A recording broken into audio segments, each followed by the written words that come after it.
कि जनती जारल जइबू आग में दहेज के अरे पाप नाही करती है बेटी ससुरा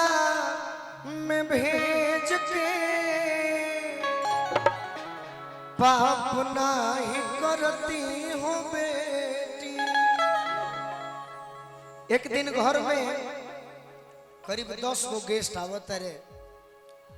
पतो जौन बिया बिना कपार पर आचर ले लही उ लोग के खाना खियावे चल जाती है। जब सास देखो तरी तो उनका बात ही अच्छा नहीं खे लागत कि अरे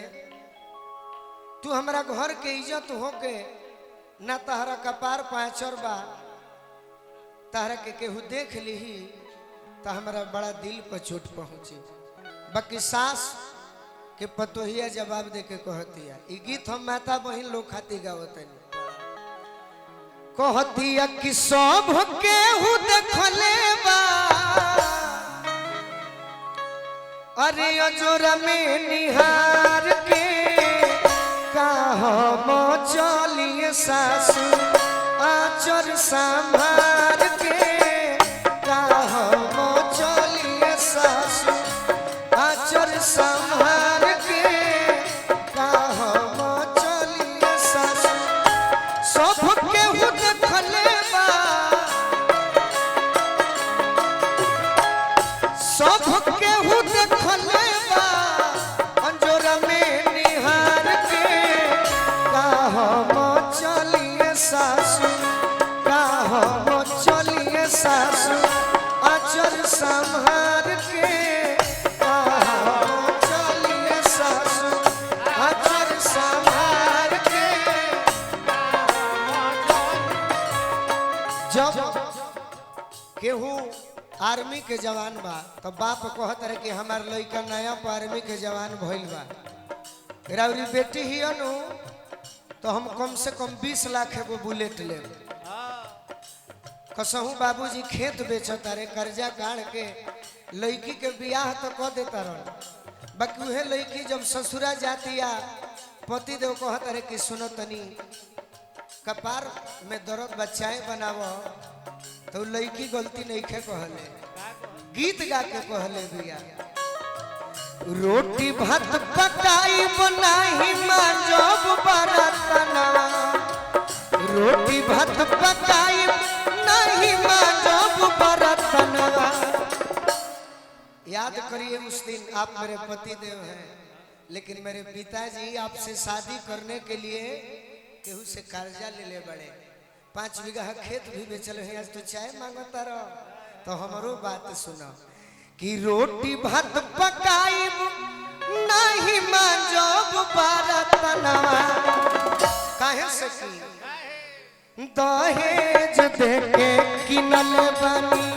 तहरा के सजनवा दहेज देके किनल बनी तहरा के सजनवा। आज बाजार में जाता रहो सोनपुर हो कि पटना हो बुलेट पर चढ़ता रहो एगो चश्मा लगावता रहो ये हमार बापे के दिहल लड़की कहतिया पप्पे हमर दिहल आवे जाए के सधनवा पप्पे हमर दिहल आवे जाए के सधनवा दहेज दे के किनले बनी तहरा के सजनवा दहेज दे के किनले बनी तहरा के सजनवा दहेज दे के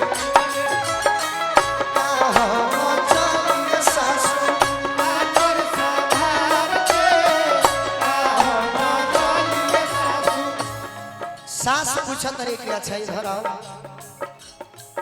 क्यों नहीं लजा रही हो। घर में जब अतिथि आवस तो लजा के रहे के चाहिए लुका के रहे के चाहिए कम से कम कपार पर आचर चाहिए। तो लड़की कहते कि सुनी अम्मा जी हम काहे आज नहीं खिला जा हम गीत में कहते हैं इहे नु जरूरी मजबूर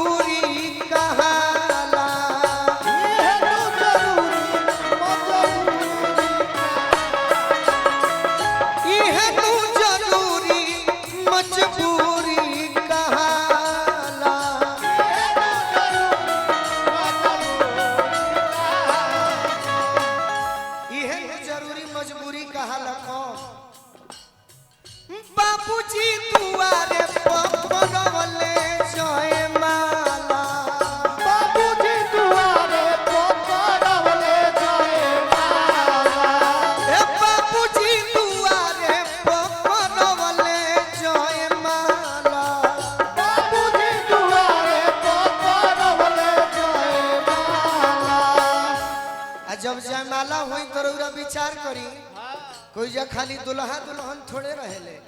गांव भर जुटेला कि चल रे तनी कुसुमावा के दुल्हा देख ली हो जाओ कैसन बा गोर बा कि करिया बा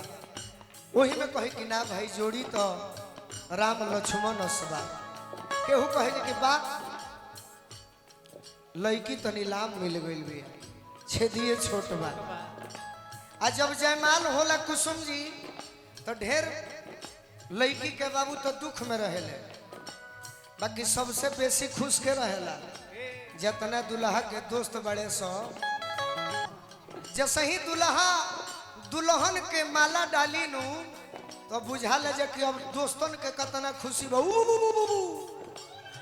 तो लड़की कहते कि हमरा के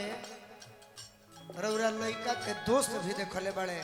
तब काहे के कहतनी के लजा के रही लफुआ लफंगा देखले ए लफुआ लफंगा देखले ठहका मारी मार के का हम चलिए सासु आचर संभाल